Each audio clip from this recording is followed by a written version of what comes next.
डर के रहना खौफ में, जिंदा निर्भया तू बनना डर के रहना खौफ में, जिंदा निर्भया तू बनना डर के रहना खौफ में, जिंदा निर्भया तू बनना डर के रहना खौफ में, जिंदा निर्भया तू बन। बिग बॉस मराठीचं 5वं सीझन चालू आहे आणि त्याचा आता तिसरा आठवडा सुद्धा चालू आहे।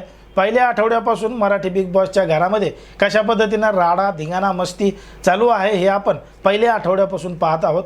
या घरामध्ये असणारी जी निक्की तांबोळे आहे ती अनेकांना भांडत आहे आणि त्यांच्यासोबत नडत आहे। आता भांडत असं नडत आहे पण मात्र तिला प्रतिस्पर्धी उत्तर द्यायला या घरामध्ये कोणी नाही।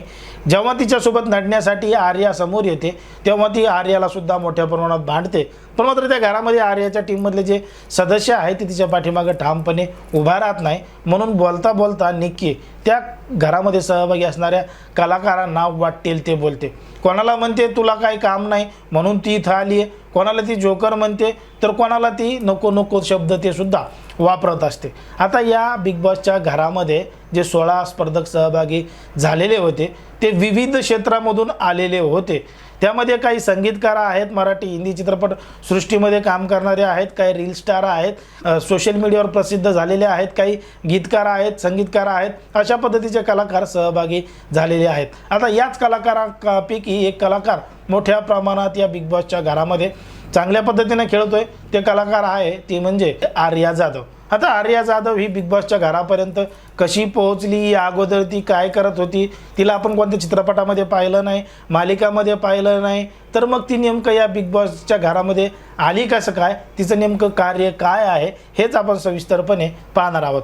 पण जर तुम्ही अजूनही आपले चॅनल सबस्क्राईब केले नसेल तर लगेच सबस्क्राईब करून घ्या आणि बाजूला असणाऱ्या बेल नोटिफिकेशनला सुद्धा ऑन करायला विसरू नका।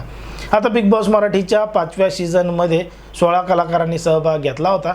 त्या 16 कलाकारांपैकी एक कलाकार ही आर्या जाधव आहे आणि आर्या जाधव ही बिग बॉस मराठीच्या 5व्या सीझनमध्ये अगदी चांगल्या पद्धतीने खेळत आहे। निक्की तांबोळीला जशाचं तसं उत्तर देत आहे, म्हणून रितेश देशमुख यांनी भाऊच्या धक्क्यावर आर्याचं कौतुक सुद्धा केलेलं आहे।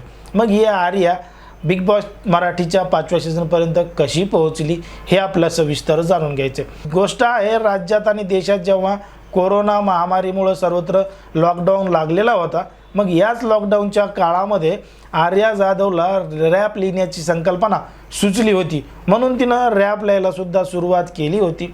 आता तिनं रॅप लिहायला सुरुवात केली पण मात्र ते रॅप कुठं तिनं प्रसिद्ध करावे म्हणून तिनं गच्चीवर जायची, छतावर जायची, तिच्या मोबाईलमध्ये ते रॅप मोबाईलवर शूट करायची आणि यूट्यूबवर सोशल मीडियावर अपलोड करायची। आता बघता बघता तिचे रॅप प्रेक्षकांना आवडू लागले आणि मोठ्या प्रमाणात ते व्हायरल होऊ लागले। आता तिचे रॅप मोठ्या प्रमाणात व्हायरल झाल्यामुळं, लोकांना आवडल्यामुळं तिला चांगली प्रसिद्धी मिळू लागली, ती फेमस होऊ लागली। त्याच्या काही दिवसानंतर MTV वरील जे हसल 2 कार्यक्रम आहे या कार्यक्रमासाठी ऑडिशन सुरू झाले। त्यामध्ये जे रॅपर आहेत, गायक आहेत यांना त्या ठिकाणी संधी दिली जात होती आणि त्या ठिकाणी आर्या जाधव ही सुद्धा ऑडिशनसाठी गेली। पण मात्र देशभरातून त्या कार्यक्रमासाठी 11,000 कलाकारांनी ऑडिशन दिलं होतं। मग त्या 11,000 कलाकारांना मागं टाकत आर्या जाधवनं ती संधी मारली आणि ती 25 कलाकारांपैकी एक ठरली। या MTV वरील हसल 2 कार्यक्रमामध्ये ती सहभागी झाली। तिनं तिची अदाकारी त्या ठिकाणी दाखवून दिली। मराठी रॅप असतील, हिंदी रॅप असतील, हे रॅप तिनं अगदी उत्कृष्टपणे या कार्यक्रमामध्ये मांडले, म्हणून ती टॉप 10च्या यादीमध्ये सुद्धा पोहोचलेली होती। 10 कलाकारांना मागं टाकत ती सेमीफायनलपर्यंत पोहोचलेली होती आणि ती या घरामध्ये मोठ्या प्रमाणात चर्चेत आली होती प्रतिस्पर्धी म्हणून। तेव्हापासून आर्या जाधव ही मोठ्या प्रमाणात सोशल मीडियावर प्रसिद्ध झाली आणि या MTV वरील कार्यक्रमामध्ये सुद्धा ती हिट ठरल्यामुळं तिला आता थेट संधी बिग बॉसच्या 5व्या सीझनमध्ये मिळालेली आहे, म्हणून ती या घरामध्ये सहभागी झालेली आहे।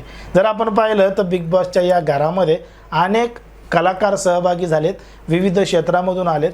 जर आपण सूरज चव्हाणचं पाहिलं तर सूरज चव्हाण हा एक टिकटॉक स्टार होता। टिकटॉकवर त्याचे व्हिडिओ मोठ्या प्रमाणात प्रसिद्ध व्हायचे। आगळ्या वेगळ्या बोलण्यामुळं त्याचं बोलणं लोकांना आवडायचं, त्याचे जे डायलॉग आहेत हे लोकांना आवडायचे, म्हणून तो टिकटॉक स्टार झाल्यानंतर इंस्टाग्राम, फेसबुक, यूट्यूबवर सुद्धा त्याचे व्हिडिओ मोठ्या प्रमाणात चालू लागले, म्हणून तो या बिग बॉसच्या 5व्या सीझनमध्ये आलेला आहे।